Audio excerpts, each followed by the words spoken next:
In the annals of American history, there have been presidents, politicians, revolutionaries, and then there is Joshua Abraham Norton, self-declared Emperor of the United States and Protector of Mexico.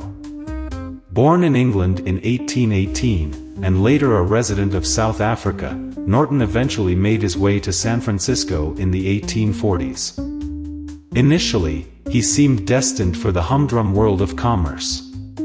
But as fate would have it, a bad investment in Peruvian rice left him bankrupt. What was a man to do after such a setback? On September 17, 1859, Norton, who had disappeared for a few years after his bankruptcy, hand-delivered the following letter declaring himself Emperor of these United States, to the offices of the San Francisco Bulletin.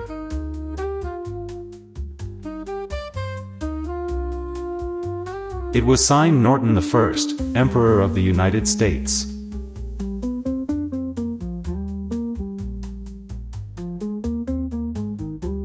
The local papers were inexplicably more than happy to publish this proclamation of his ascension to the throne. He styled himself Norton I, Emperor of these United States. It was a claim neither supported nor contested by Congress, though that was perhaps the least of Congress's problems at the time. The Civil War was brewing, so one might say that Norton's self-coronation flew under the radar in the grand scheme of national issues. Still, he ruled with vigor, though his kingdom consisted mostly of the streets of San Francisco.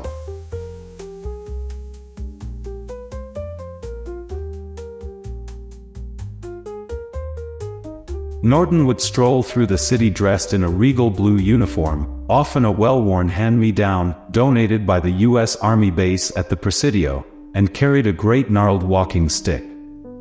For formal occasions, he embellished his basic ensemble with oversized gold epaulets, a sword, and a beaver hat with an ostrich plume.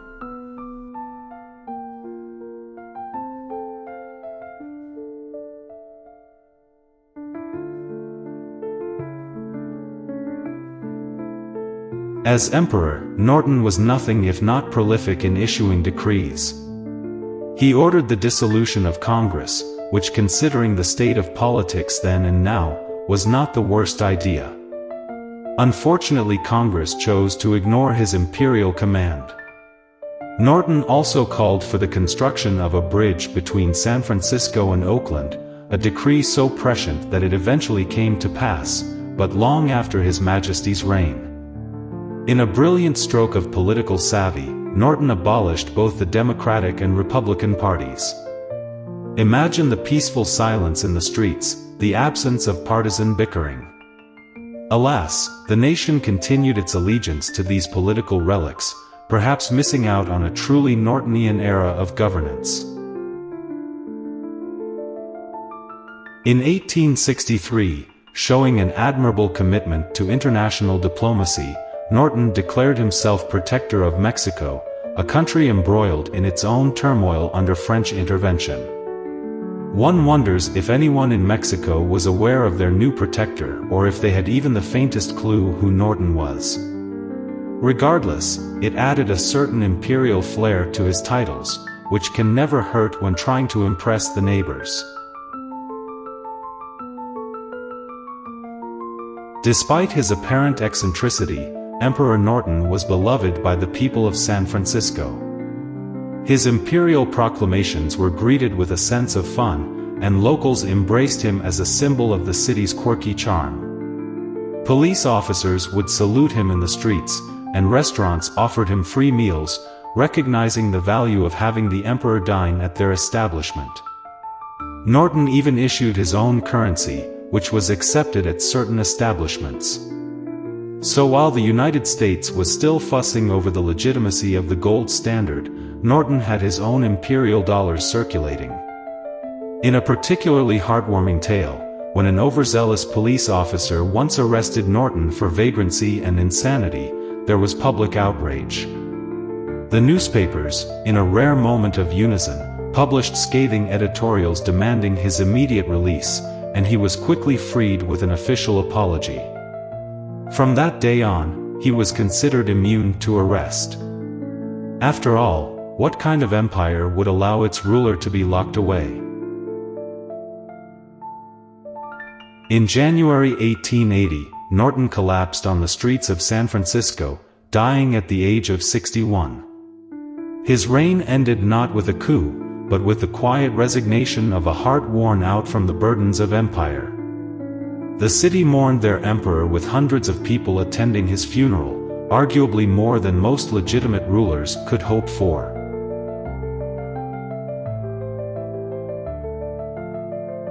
Today, Emperor Norton remains a beloved figure in San Francisco lore, a symbol of eccentricity and imagination.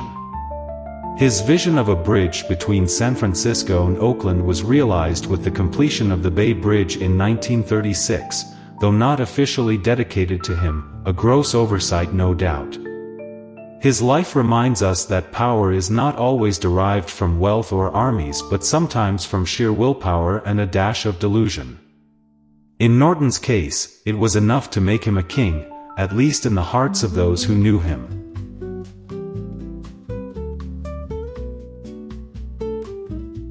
Emperor Norton issued a series of decrees during his reign as the self-proclaimed Emperor of the United States and Protector of Mexico. While they were symbolic and not legally binding, they captured the imagination of the public. Here are some of his notable decrees.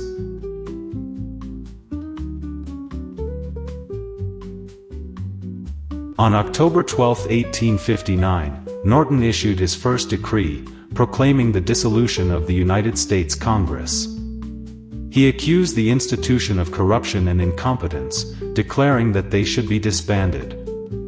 Fraud and corruption prevent a fair and proper expression of the public voice, therefore we, Norton I, Emperor of the United States, do hereby dissolve the United States Congress.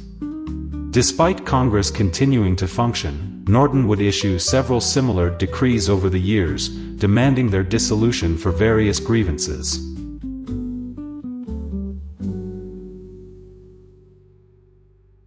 Norton was fed up with the divisiveness of political parties, particularly the Democratic and Republican parties. In 1860, he declared their abolition, blaming them for creating division in the country and inhibiting unity. Being desirous of allaying the dissensions of party strife now existing within our realm, we do hereby abolish and annul the Democratic and Republican parties.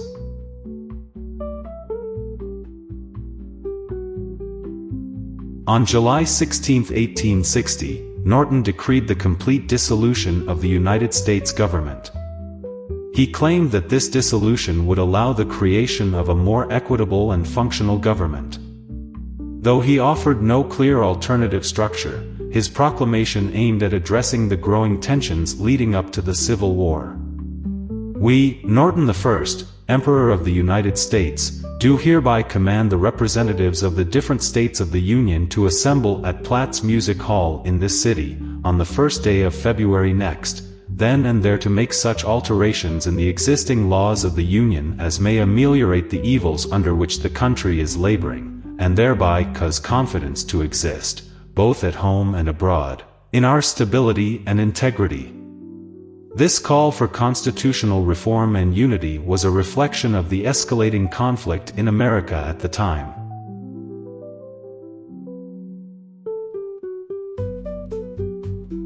One of Norton's most visionary decrees was issued on September 17, 1872, when he called for a bridge to be built between San Francisco and Oakland. Whereas, we observe that certain inconveniences attend the ferry boats now plying between Oakland Point, San Antonio, and San Francisco, now therefore, we Norton I, Emperor of the United States and Protector of Mexico, do hereby order and direct the governor of these states to immediately cause a suspension bridge to be built. He also suggested a tunnel be constructed under the bay. While the technology of the time wasn't capable of realizing these ideas, Norton's decree was ahead of its time. The San Francisco-Oakland Bay Bridge was completed in 1936, and the Bay Area Rapid Transit (BRT) Transbay Tube, an underwater rail tunnel, opened in 1974, nearly a century after Norton's visionary decree.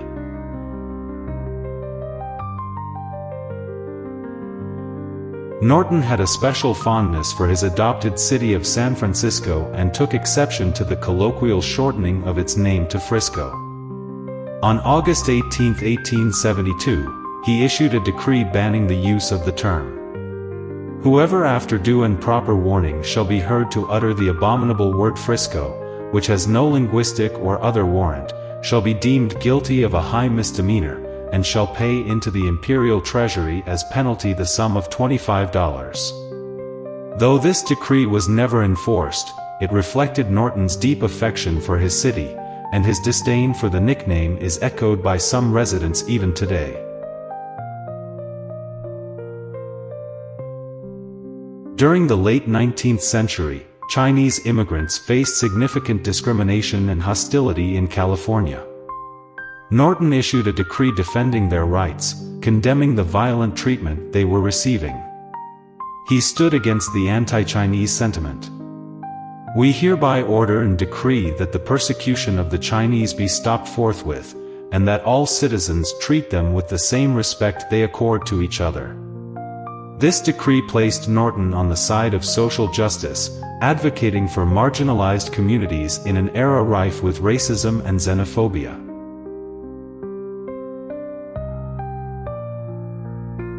Following his repeated decrees against Congress, Norton also issued an imperial order abolishing the Supreme Court. He felt that the judiciary was complicit in the corruption of the government and that it failed to serve justice. The exact wording of this decree has not been preserved, but it was consistent with his general disdain for the federal government and its perceived corruption.